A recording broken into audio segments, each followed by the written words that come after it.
இயேசுவில் பிரியமான சகோதர சகோதரிகளே, இந்த ஆலயத்தினுடைய திருவிழாவை மிக சிறப்பாக பொலிவோடு துவங்கி இருக்கிறீர்கள். இந்த கொடியேற்றத்தின் வழியாக இந்த சிறப்பு வைபவத்திற்கு திருவிழா திருப்பலிக்கு இந்த கொடியேற்ற திருப்பலிக்கு வந்திருக்கிற உங்கள் அனைவரையும் ஆண்டவருடைய பெயராலே வாழ்த்தி வரவேற்கிறோம். ஒவ்வொரு ஆலயமும் கடவுளுடைய மாட்சி விளங்கக்கூடிய ஆலயம். ஆலயம் என்ற வார்த்தை நமக்கு ஒரு பரிச்சயமான பழக்கப்பட்ட ஒரு வார்த்தை. ஆலயம் என்கிற வார்த்தையை நம்ம ஆங்கிலத்தில் சர்ச் என்று சொல்லுவோம். நம்முடைய திருச்சபை என்கிற அந்த ஒரு சொல்லாடல், திருச்சபை அப்படின்னா உங்களுக்கு புரியும். இந்த திருச்சபைக்கும் என்ன பெயர், ஒரு அஃபீஷியல் பெயர் உண்டு. என்னன்னு கேட்டால் சர்ச். திருச்சபை என்பது கட்டிடங்கள் அல்ல, மாறாக கடவுள் உருவாக்கி தந்த அன்பு உள்ளங்கள். கடவுளை ஏற்றுக்கொண்டு கடவுள் மீது நம்பிக்கை கொண்டு கூடி வருகிற அந்த மக்கள் கூட்டத்திற்கு பெயர்தான் சர்ச். அதுதான் திருச்சபை. இந்த திருச்சபை தான் ஒவ்வொரு ஆலயங்களாக இணைந்து கிடக்கிறது.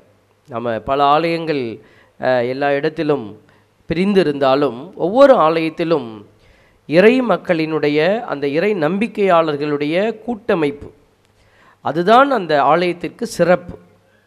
அதைத்தான் இந்த இடத்துல நம்ம கொண்டாடுகிறோம், திருவிழாவாக அல்லது மற்ற சிறப்பு வைபவங்களாக. அப்படி இந்த ஒவ்வொரு ஆண்டும் இந்த ஆலயத்திலே திருவிழா கொண்டாடுவதனுடைய ஒரு அடிப்படையான ஒரு வெளிப்பாடு, இந்த மக்களுக்கும் அல்லது நமக்கே நாம் சொல்லிக்கொள்ளக்கூடிய ஒரு அருமையான செய்தி, நாம் எல்லோரும் இணைந்து பயணிக்கிறோம். திரு அவை என்பது இணைந்து பயணிக்கிற ஒரு அடையாளம். இந்த திரு அவையில் நடக்கக்கூடிய எல்லா காரியத்தையும் நீங்கள் பார்த்தீங்கன்னாலும் இந்த சர்ச் எல்லா அமைப்புகளையும் ஒரே விஷயத்தை தான் அது மையப்படுத்தி இருக்கும். இப்போ நீங்கள் உதாரணத்திற்கு நற்கருணை எடுத்துக்கொள்ளுங்களேன். இந்த திருவிழாக்கள் சமயத்தில் எல்லாமே நம்ம முன்வைக்கிறது திருப்பலி. அந்த திருப்பலியினுடைய மையம் எது? நற்கருணை. அந்த நற்கருணைக்கு ஒரு பேர் உண்டு, கம்யூனியன் அப்படின்னு நம்ம சொல்கிறோம். அந்த கம்யூனியன்கிறது ஒரு பேரானா அது பேராக அமைக்கப்பட்டிருக்கிறது. அதாவது மக்களின் கம்யூனிட்டியினுடைய யூனியன். கம்யூனிட்டினா மக்கள் இனம், இவங்கெல்லாம் இணைந்து வரக்கூடிய அடையாளம் தான் கம்யூனியன். அப்போ இப்படி எல்லா விதத்திலும் இணைந்து செல்லக்கூடிய ஒரு சாட்சிய வாழ்க்கைக்காகத்தான் இந்த ஆலயங்கள் இப்படி ஒளிர்ந்து கொண்டு இருக்கிற. இன்றைக்கி இந்த ஆலயம் இவ்வளவு சிறப்பாக வடிவமைக்கப்பட்டிருக்கிறது அல்லது அழகுபடுத்தப்பட்டிருக்கிறது. ஏன் என்று சொன்னால் இது ஒரு வெற்றி களிப்பு. ஓராண்டு காலமாக நாம் இணைந்து பயணித்திருக்கிறோம் என்பதனுடைய அடையாளம். இந்த லைட்ஸ் எல்லாம் பார்த்திங்கன்னா ஒரே ஒரு பல்பு தொங்குனுச்சுன்னா அதை யாரும் பார்க்க மாட்டாங்க. அது எல்லாம் சேர்ந்து தொங்குனா தான் அதனுடைய அழகு, மின் அலங்காரம் என்று நம்ம சொல்லுகிறோம். ஒரே ஒரு பூ தொங்குனா அது பேர் சிறப்பு கிடையாது, அதெல்லாம் சேர்ந்து தொங்குனா அதுக்கு பேர் மாலை. அப்போ அதுதான் அழகு. இப்படி தான் ஒரு இறை சமூகம் கூட இணைந்து செயல்படுகிற போது தான் அதனுடைய அழகு அதில் இருக்கிறது. இன்றைக்கு நம்மளுடைய புனிதர்களுடைய அடையாளத்தை இந்த இடத்துல நம்ம வைத்திருக்கிறோம். புனிதர்களுடைய அந்த ஒரு முன்னிருப்பை வைத்து தான் ஒவ்வொரு ஆலயமும் வடிவமைக்கப்பட்டிருக்கிறது. இந்த இடத்துல வனத்து சின்னப்பர், இன்னொரு இடத்துக்கு போனீங்கன்னா மாதா, இன்னொரு இடத்துல அந்தோனியார். அப்படி அப்போ அவர்கள் எதனுடைய அடையாளமாக இந்த புனிதர்கள் இருக்கிறார்கள்? இவர்கள் ஆண்டவரோடு இணைந்து பயணித்தவர்கள், திரு அவையோடு இணைந்து பயணித்தவர்கள். அதனால தான் அவர்களை புனிதர்களாக திரு அவை அங்கீகரித்திருக்கிற. தனக்கென்று ஒரு கோடு போட்டுக்கொண்டு அவர்கள் போனவர்கள் அல்ல, தன்னுடைய விருப்பத்தை நிறைவேற்றியவர்கள் அல்ல, கடவுளுடைய திருவுளம் எது என்று கண்டு அதிலே பயணித்தவர்கள். இன்றைக்கி நிறைய ஆன்மீகவாதிகளை நீங்கள் பார்க்கலாம் உலகத்தில், எல்லா நிறைய பேரை பார்க்கலாம். ஒரு முறை நான் பஸ்ஸில் பிரயாணம் செய்து கொண்டிருந்த போது பக்கத்தில் ஒரு உட்கார்ந்திருந்தார். அவர் வேறு ஒரு தோரணையில் இருந்தார். அவரோடு பேசி கொண்டிருந்த போது தான் தெரிந்தது அவர் ஒரு கிறிஸ்தவர் என்று. ஆனால் அவர் காட்டிய புகைப்படங்களும் அவருடைய உருவ அமைப்பும் அவர் போட்டிருந்த ட்ரெஸ் எல்லாம் அவர் ஒரு கிறிஸ்தவராக காட்டவில்லை. அவர் வேறு சில யூனிஃபார்மில் இருந்தார். ஆனால் அவர் சொன்னார், உங்கள் பேர் என்னான்னு கேட்டேன். பைபிளில் விசுவாசத்தின் தந்தைக்கு என்ன பெயர் அப்படின்னார். ஆமாம், ஆபிரகாம். ஆபிரகாம் பேரை வச்சுட்டு அவர் வேளாங்கண்ணி அவருடைய பூர்வீகம். வேளாங்கண்ணி படம் எடுக்கும்போது நான் அங்கே நின்றுக்கிட்டு இருந்தேன்னு சொல்லி ஒரு படத்தை காட்டினார். அதில் சின்ன பையனாக அங்கே நிற்கிறார். அவ்வளோ பெருமையாக சொல்லக்கூடியவர். ஏதோ ஒரு கட்டத்தில் அவருடைய வழியை அவர் தெரிந்து கொண்டார். இப்படி பல நம்பிக்கையாளர்கள், ஏதோ ஒரு நம்பிக்கையில் வாழ்கிறவங்க, அவங்களுடைய அந்த ஆன்மீக பயணத்தை தனித்துவமாக வைத்து கொள்கிறார்கள். அது தவறென்று நம்ம சொல்ல முடியாது, அது அவருடைய விருப்பம். இப்போ வனத்து சின்னப்பரை நீங்கள் பாருங்கள், இவரும் அப்படித்தானா? இவர் ஒரு ஃபார்முலாவை வச்சு கொண்டு இவர் போய் வனத்தில் வாழ்ந்து அவர் ஃபேமஸ் ஆகியிருந்தால் இன்றைக்கி ஏன் அவர் இந்த கோயிலுக்குள்ளே வந்திருக்கணும்? கண்டிப்பாக கடவுள் அவரை நிராகரிச்சிருப்பார். நம்மளாம் அவரை எடுத்து இவ்வளவு பிரசித்தி பெற்ற ஒரு ஆலயத்தில் வைத்து நம்ம கொண்டாடி இருக்க வேண்டிய அவசியம் இருக்காது. அப்போ இந்த புனிதர்கள் இந்த மனிதர்களைப் போல, நம்ம வெளியில் பார்க்குற மற்ற நம்பிக்கையாளர்களைப் போல ஏதோ ஒரு அவர்களுடைய சித்தாந்தத்தை தலையில் வைத்து கொண்டு அவர்கள் ஒரு அமைப்பை உருவாக்க விரும்பி ஒரு நம்பிக்கையை வெளிப்படுத்த விரும்பியவர்கள் அல்ல. அவர்கள் இறை திட்டத்தை இதயத்திலே வைத்து, இறை திட்டத்தினுடைய செயல்பாடுகளை தங்களுடைய அறிவிலை வைத்து செயல்பட்டவர்கள். இன்றைக்கி நம்ம நற்செய்தியில் அதைத்தான் நான் வாசிக்க கேட்டோம். நற்செய்தியில் வாசித்த வாசகத்தை தான் இவங்க எல்லாமே வாழ்வாக்கி இருக்கிறாங்க. நற்செய்தி என்ன சொல்லுது பாருங்க, உங்களை நான் நண்பர்கள் என்றேன், ஏனெனில் என் தந்தையிடமிருந்து நான் கேட்டவை அனைத்தையும் உங்களுக்கு அறிவித்தேன். அப்போ அவங்க இயேசுவிடமிருந்து எதை பெற்றுக்கொண்டார்களோ, இயேசு அன்னைக்கு இந்த சின்னப்பர், நம்ம பவுலடியார் சொல்கிறோம் இல்லைங்களா, அவரும் சின்னப்பர் தான். அந்த சின்னப்பர் பாவியாக இருந்தபோது இயேசு வெளிப்பாடுகளை அவருக்கு கொடுத்தார். அவர் எம்மாவுஸ் நோக்கி வேகமாக குதிரையில் போயிட்டு இருந்தார். எம்மாவுஸ் நோக்கி போகும்போது ஒரு வெளிச்சம் அடித்து அவரை கீழே தள்ளி, அப்படி தானே? ரைட்டா? எந்த ஊருக்கு போனார்? எம்மாவுஸுக்கு போனாரா? சாமியார் சொன்னால் எல்லாம் சரியாக தான் இருக்குன்னு நினச்சி எல்லாம் நம்பி உட்கார்ந்துருக்குறாங்க. சாமியார் சொன்னாலும் சரி, மாமியார் சொன்னாலும் சரி, அறிவால் யோசிக்கணும். ஏதோ ரொம்ப ஆன்மீகத்தில் தெளிச்சிட்டது மாதிரி அப்படியே உட்காந்துருக்கக்கூடாது.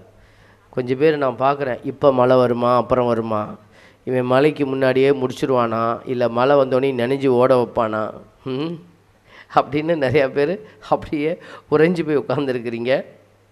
அந்த கவலை எனக்கு இருக்குது.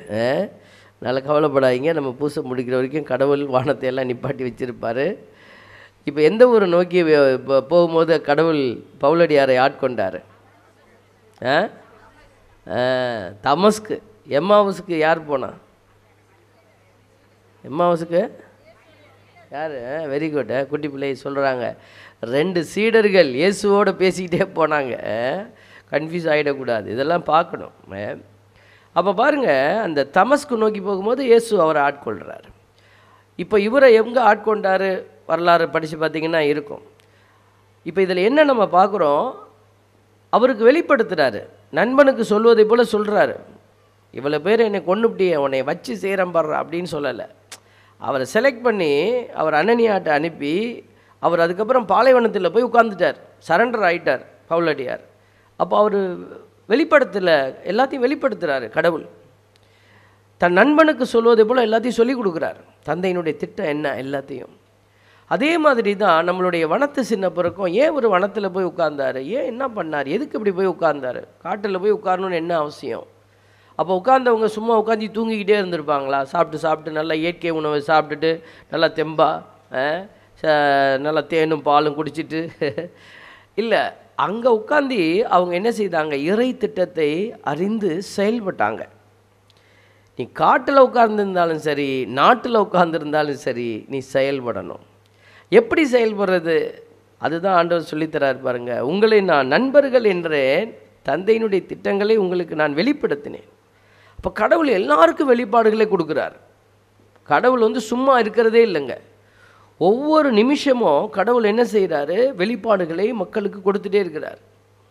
நீங்கள் 1 கோடி இல்லை, எத்தனை கோடி, நம்ம இந்தியாவிலே இவ்வளோ கோடி, உலகத்தில் எத்தனை கோடி, எவ்வளோ கோடி இருந்தாலும் கடவுள் அது கடவுளுக்கு அது லேசான காரியம். பாட்டெல்லாம் பாடுறோம்ல, லேசான காரியம் உமக்கு லேசான காரியம், பெலன் உள்ளவன் பெலன் அற்றவன், பெலன் உள்ளவன் பெலன் இல்லாதவன், யாராயிருந்தாலும் என்ன செய்வது? உதவிகள் செய்வது லேசான காரியம். கடவுளுக்கு எல்லாமே லேசான காரியம். அதனால தான் சொல்கிறோம், இங்கே உட்கார்ந்துருக்கிற உங்களுக்கு கடவுள் என்ன செய்கிறாரு? வெளிப்பாடுகளை கொடுத்துட்டே இருக்கிறார். நம்ம தான் காது கண்ணெல்லாம் பொத்திக்கிறோம்.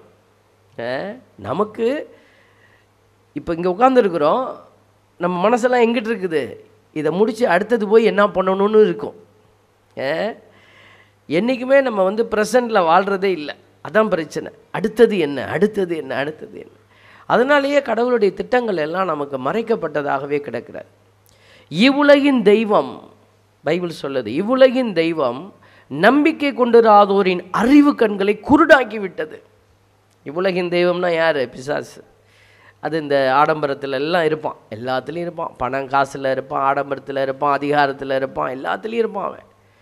அவன் என்ன செய்கிறான்? ஏதோ ஒன்றை கொண்டுட்டு வந்து நம்ம கண்ணை மூடி விட்டுறான். நீ கடவுளுடைய மாட்சியை பார்த்துடக்கூடாது, கடவுளுடைய திட்டம் உணர்ந்தால் தானே நீ இந்த வழியில் போவ, நீ குருட்டு பயலாவே இருடா போடா அப்படின்னு சொல்லி நம்ம கண்ணை மூடி விட்டுறான். அப்போ நம்ம என்ன செய்கிறோம்? தட்டி தடவி நம்ம கையில் போடுறதெல்லாம் அந்த யானையை பார்த்த 4 குருடை மாதிரி தான். கதை சொல்லுவாங்க இல்லையா? ஒரு குருடர்கள் 4 பேர் போய் யானையை தடவி பார்த்து, ஒருத்தன் காலை தடவி பார்த்தானா யானை வந்து நல்லா தூண் மாதிரி இருக்கும், ஒருத்தன் வயிற்றை தடவி பார்த்து அது பானை மாதிரி இருக்கும். அந்த கதை தெரியும் உங்களுக்கு.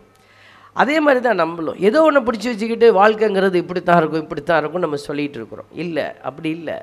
கடவுள் ஒரு உயர்ந்ததை நமக்கு கொடுக்கறதுக்கு தான் இந்த வனத்து சின்னப்பறை நமக்கு அடையாளமாக கொடுத்துருக்கிறாரு. அப்போ அவர் எப்படி கடவுளுடைய திட்டத்தை புரிந்து செயல்பட்டார்? அவர் தேடினார், அமைதியாக இருந்தார். காட்டுக்குள்ளே போய் உட்கார்ந்துருந்தாருன்னா அதனுடைய அடையாளம் என்ன? அமைதி. அப்போ ஒரு நாளைக்கு ஒரு அரை மணி நேரம் கூட உங்களால் அமைதியாக உட்கார முடியலன்னா நீங்கள் இந்த எந்த திட்டத்தை நீங்கள் உணர்ந்து கொள்ள முடியும்? உட்காந்து பாருங்களேன். ஒரு 15 நிமிஷம் முதல்ல உட்காந்து பாருங்கள். செல்ஃபோன் எடுத்துருங்க, செல்ஃபோன் எடுத்து அலாம் வச்சுட்டு கண்ணை மூடி உட்காந்து பாருங்கள். உங்களால் ஒரு 15 நிமிஷம் அமைதியாக உட்கார முடியுதான்? 15 செகண்ட் கூட உட்கார முடியாது. அப்படியே கண்ணை மூடி உட்காருவீங்க, பக்கத்து வீட்டில் காப்பி போடுற மாதிரி தெரியுது. அப்புறம் இல்லை அமைதியாக உட்காருப்பா, அமைதியாக உட்காரு அப்படின்னு. அப்புறம் வீட்டுக்கார் எங்கேயோ கிளம்புறாரு, ஐயையோ போயிட்டு வந்துடுவாரா வரமாட்டாரா தெரியலையா. ஒரு 2 நிமிஷம் கூட போயிருக்காது, 3 நிமிஷம், ஒரு 5 நிமிஷம் கூட பாஸ் ஆகிருக்காது. ரொம்ப நேரமாக மணி அடிக்காமல் இருக்கேன், அலாம் ஓடுதா இல்லையா? இதுதான் நம்ம அமைதி. இவ்வளோ பலவீனமாக இருக்கிறோம் நம்ம. நீங்களே செக் பண்ணி பாருங்களேன், நாளைக்கு போய் நீங்கள் வச்சு பாருங்கள், உங்களுக்கு தெரியும். சுற்றி இருக்கிற சத்தம்லாம் கேட்கும். பட் ட்ரை பண்ணினீங்கன்னா உங்களால் கண்ட்ரோலுக்கு வர முடியும். இது தியான முறையில் வரும் இது. அப்போ பாருங்கள், ஒரு அமைதி. ஒவ்வொரு நாளும் நம்ம அமைதியில் நம்மளை வைக்கணும். ஆண்டவர் திட்டங்களை அப்போ தான் நம்ம உணர முடியும். இயேசு எதுக்கு தனிமையில் போய் ஜெபிச்சாருன்னு பைபிளில் வாசிக்கிறோம். அவர் தனிமையில் போய் இருந்தது அங்கே கடவுளுடைய திட்டங்கள் எல்லாம் அவர் உணர்ந்து கொண்டார். கடவுளுடைய திட்டங்கள், தந்தையினுடைய திட்டம் என்ன, அடுத்தது என்ன செய்யலாம், அதெல்லாம் உறுதி செய்தார். இன்றைக்கி பாருங்கள், இந்த வனத்து சின்னப்ப நமக்கு ஒரு அடையாளமாக இருக்கிறாரு. இவர் செய்த செயல்பாடுகள் தன்னுடைய திட்டம் அல்ல, கடவுள் வெளிப்படுத்தினதே அவர் செய்கிறார். ஏன் அப்படி செய்யணும்? இயேசுவை ஏற்றுக்கொண்டவர் எதனுடைய அடையாளமாக இருக்கிறார்? இயேசுவின் சீடனாக இருக்க விரும்புகிறார், அவ்வளோதான். யோவான் நற்செய்தி 15:4 சொல்லுது, நான் உங்களோடு இணைந்திருப்பது போல நீங்களும் என்னோடு இணைந்திருங்க. அப்போது எனக்குள்ளே இருக்கிறது இயேசுவினுடைய ஆவி. தீ ஆவின்னா தீ ஆவி சொல்கிறபடி செய்வோம். இயேசுவின் ஆவி இருந்தால் இயேசு சொல்கிறபடி செய்வோம். அப்போ நம்ம இயேசு சொல்கிறபடி செய்கிறோமா? அதனால தான் அந்த இடத்துல தான் இயேசு ஒரு அருமையான அடையாளத்தை கொடுக்குறார். இந்த குரு சீடர் அடையாளத்தை பார்த்திங்கன்னா, அந்த முன்னைய காலத்துலலாம் வந்து எல்லா மதத்துலேயும் இந்த குரு சீடர் அடையாளங்கள் இருந்தது. அதில் எப்படின்னா, அந்த சீடர்கள் என்ன செய்யணும், பழத்தட்டில் வச்சு குருவை தேர்ந்தெடுப்பாங்க. எந்த குருக்கிட்ட போய் அவங்க சீடராக இருந்து பாடம் கற்றுக்கணும். அப்போ அந்த குருவை அவங்க தெரிந்தெடுத்துட்டு என்ன பண்ணுவாங்க, தட்டில் எல்லாம் கொண்டு போய் சீரு சனத்தையெல்லாம் வச்சு குருவுக்கு முன்னாடி வச்சு காலில் விழுந்து என்னைய சீடனாக ஏற்றுக்கங்க, எனக்கு பாடம் சொல்லி கொடுங்கன்னு அவங்க கேட்கணும். சீடன் தான் குருவை தெரிந்தெடுப்பான். இதுதான் காமன் ஒரு ப்ராக்டிஸாக இருந்தது. ஆனால் இயேசு அதனால தான் நீங்கள் சொல்கிறாரு, குரு சீடனை, சீடன் குருவை தேர்ந்தெடுக்கிற முறை வெளியில். ஆனால் கிறிஸ்தவத்தில் குரு தான் என்ன செய்கிறாரு, சீடனை தேர்ந்தெடுக்கிறார். நீங்கள் என்னை தெரிந்து கொள்ளவில்லை, நான் தான் உங்களை தெரிந்து கொண்டேன். அப்படின்னா உன் எண்ணம் இங்கே வேலை செய்யக்கூடாது, ஏன் எண்ணம் தான் உங்ககிட்ட வேலை செய்யணும். இப்போ கடவுள் என்ன செய்கிறாரு, அவருடைய திட்டங்களை நமக்குள்ளே வைக்கிறார். எப்போ? when you are open to the divine reality. அந்த பரிசுத்த திருவுளத்திற்கு நீங்கள் ஓப்பனாக இருக்கும்போது தான் கடவுள் என்ன செய்வார், அந்த திட்டத்தை உள்ளே வைக்க முடியும். நோ அப்படின்னு சொல்லிட்டீங்கன்னா அவர் அப்படியே நிற்பார். உதாரணம் மரியாள். அம்மாவை வச்சு ஒரு திட்டத்தை கடவுள் யோசிச்சிட்டாரு. ஆனால் அம்மாவோட பர்மிஷன் வேணும். நான் படைச்சவன் நீன்னு, நான் சொல்கிறபடி தான் நீ கேட்கணும் அப்படின்னு என்ன செய்யலை கடவுள், ஓவர் அட்வான்டேஜ் எடுத்துக்கல. மாதாட்ட எல்லாம் பிளான் வச்சுட்டாரு. மரியாள்கிட்ட வந்து வானதூதர் வந்து கேட்குறாரு, ஆண்டவர் அனுப்பி விடுறாரு. அப்போ பாருங்கள், கடவுள் வந்து நம்மகிட்டையும் அந்த மாதிரி ஒரு ஒப்புதலை கேட்டு நிற்கிறார். அப்போ எதற்காகனா, கடவுள் நம்மை தெரிந்து கொண்டு நம் வழியாக ஏதோ ஒரு திட்டத்தை செயல்படுத்த விரும்புகிறார். நம்ம நினச்சிட்டு இருக்கலாம், நான் வந்து ஒரு சாதாரண வேலை செய்கிறேங்க, நான் ஒரு லேபருங்க, நான் ஒரு டிரைவருங்க, நான் ஒரு பேங்க்கில் ஒர்க் பண்ணுறேன். நீங்கள் எங்கே வேணாலும் ஒர்க் பண்ணிக்கங்க. அது உலக சார்ந்த ஓட்டம், ஆன்மா சார்ந்த ஓட்டம். இன்றைக்கி இந்த உலகம் கன்ஃபியூஸ் ஆகி நிற்கிது. இந்த ஆன்மாவின் ஓட்டம் என்பது எல்லாம் கேள்விக்குறியாக்கப்பட்டு கிடக்கிறது. அதனால தான் இன்றைக்கி ஆண்டவர் இந்த ஓட்டத்தை ஓடி உலகத்திற்கு ஒரு அடையாளமாக இருக்கத்தான் உங்களையும் என்னையும் கூப்பிட்டுக்கிட்டு இருக்கிறார். இப்படி நம்ம திருவிழா கொண்டாடி எல்லாத்துக்கு முன்னாடியும் பெருமையை பறைசாற்ற அல்ல. கண்டிப்பாக திருவிழா வேணும். இப்போ இந்த திருவிழாவை கொண்டாடிட்டு நீங்கள் போயிடுவீங்க. அதுக்கப்புறம் வேறு எந்த அடையாளத்தில் இந்த ஆலயத்தினுடைய மக்கள் இந்த பகுதிக்கு அடையாளமாக இருக்கிறாங்க? இந்த பகுதி இந்த ஆலயத்தை வச்சிருக்கிற இந்த பகுதியில் வாழக்கூடிய இந்த மக்கள் வந்து இந்த ஒரு உயரிய காரியத்தை செய்வாங்க அப்படின்னு நம்மளால் சொல்ல முடியுமா? ஒரு உதாரணம் சொல்கிறேன். என்னடா ஃபாதர் இப்படி கம்பேர் பண்ணுறாரு இன்னொரு மதத்தோடு போய் அப்படின்லாம் நீங்கள் என்னை கோச்சிக்கக்கூடாது. சில நல்ல விஷயத்தை நம்ம வந்து யோசித்து பார்க்கணும். நம்ம திருச்சபை தான் பெரிய திருச்சபை, அப்படியே ரோம்லேருந்து பார்த்திங்கன்னா அப்படியே ஆர்டராக வருதுன்னு நம்ம பெருமையாக சொல்லிக்கிறோம். அது உண்மை தான். ஆனால் பாருங்கள், இந்த இஸ்லாமியர்கள் இந்த திருச்சியிலேயே சொல்லி அவங்க ஒரு இந்த தமுமுகன்னு சொல்லி ஒரு அமைப்பு வச்சு அநேகருக்கு அவங்க பிளட் டோனராக இருக்கிறாங்க. நீங்கள் பிளட் வேணும்னா டக்குன்னு அவங்களுக்கு அடிச்சிங்கன்னா அவங்க ஆள் அனுப்பிச்சி விட்ருவாங்க. அவங்க ஆயிரக்கணக்கில் அவங்க என்ன செய்கிறாங்க, சில 100 அந்த ஸ்பான்சர்ஸை கையில் வச்சுருக்கிறாங்க, ஆம்புலன்ஸ் வச்சுருக்கிறாங்க. பாருங்கள், இன்றைக்கி நம்ம நான் அறுவடையில் இருக்கிற போது ஒரு முயற்சி பண்ணினேன், தோத்துருச்சு, என்னால் செய்ய முடியல, சில ப்ராக்டிக்கல் சிக்கல்ஸ் இருந்தது. இப்போ நம்ம ஒரு மறை மாவட்டம் இருக்கிறோம், நம்மக்கிட்ட ஒரு 75 பங்கு இருக்குதுன்னு வச்சுக்கோங்களேன். நம்மக்கிட்ட டைசிஸில் ஒரு 75 பங்கு இருக்குது. இப்போ 75 பங்கில் ஒரு 10 பேர் வச்சாலே எத்தனை பேர் வருவாங்க? 750 ஸ்பான்சர் கிடைச்சிடும். ஒரு பங்கில் ஒரு 10 பிளட் டோனர் கிடைக்க மாட்டாங்களா? என்ன கிடைப்பாங்களா, கிடைக்க மாட்டாங்களா? ஒரு பங்குக்கே ஒரு 10 பேர் தான் கேட்குறேன். ஒரு பங்குக்கு 10 பேர் வச்சா 750 பேர், ஒரு பங்குக்கு 100 பேர் வச்சா எத்தனை பேர்? யோசிச்சு பாருங்களேன்.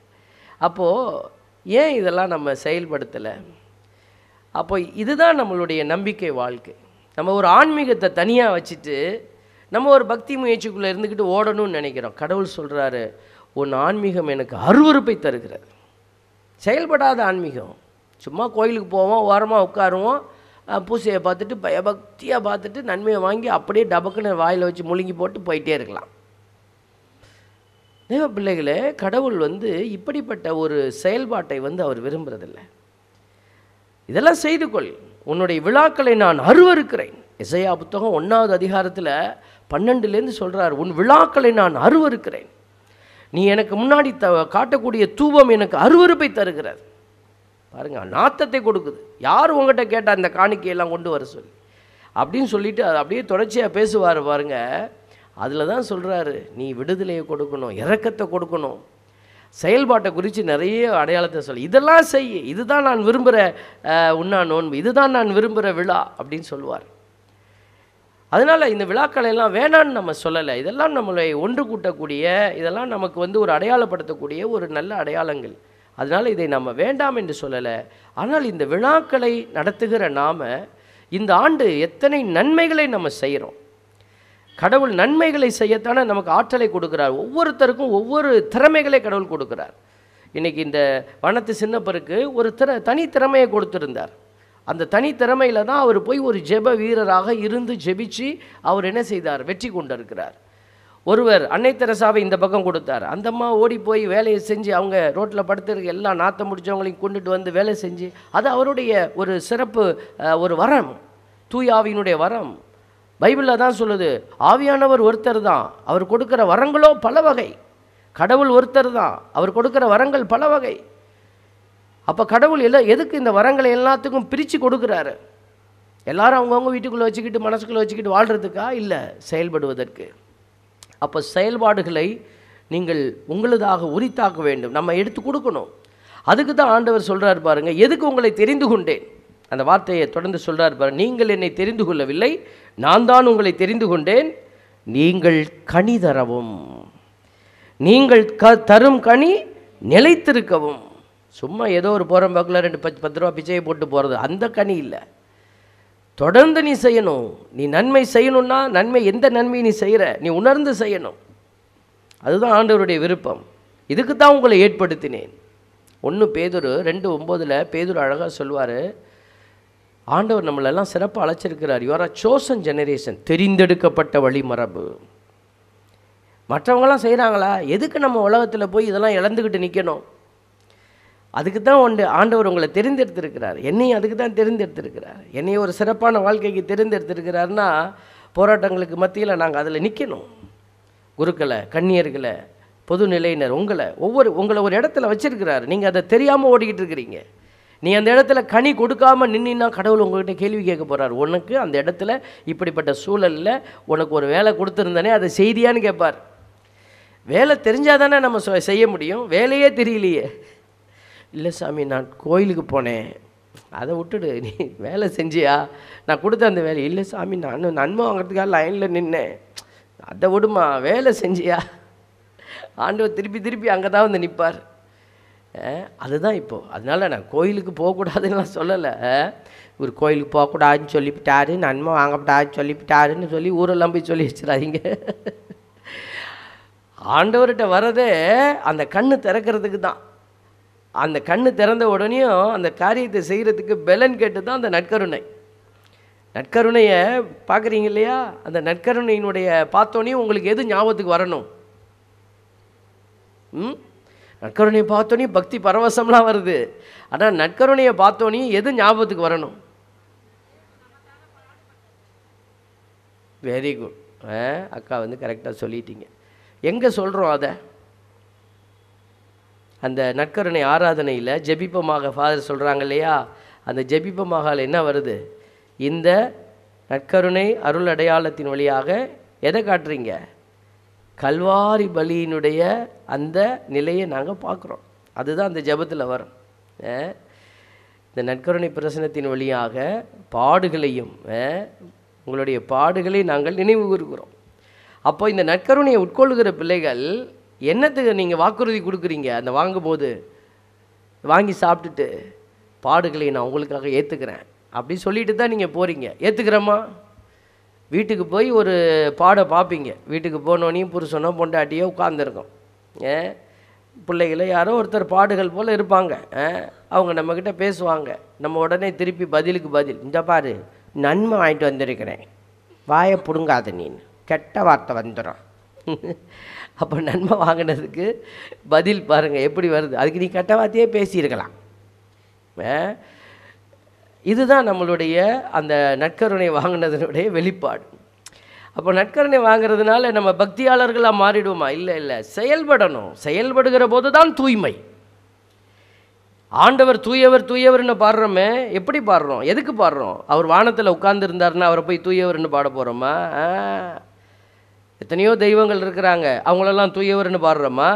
இல்லை, அவங்க தூயவராக இருந்துட்டு போகிறாங்க. ஆனால் நம்ம யாரையும் அறிக்கை செய்யலை. நாம் இயேசுவை தூயவர் என்று அறிக்கை செய்கிறோம். காரணம், அவர் இறங்கி வந்து கல்வாரி மலையில் தன் கரங்களை விரித்து இரத்தம் சிந்தி அவர் தன்னை வெளிப்படுத்தினார். அதுதான் பிள்ளைகளே தூய்மை. எங்கெல்லாம் நீங்களும் இரத்தம் சிந்துறீங்களோ, எங்கெல்லாம் நீங்கள் போய் காயப்படுறீங்களோ இயேசுவுக்காக, அங்கே தான் நீங்கள் தூயவர். வெறும் பக்தியை அப்படி கையை கும்பிட்டுக்கிட்டே உட்கார்ந்துருந்தால் தூயவர் அல்ல. அதனால தான் ஆண்டவர் சொல்கிறாரு, நீங்கள் கனி தரவும்.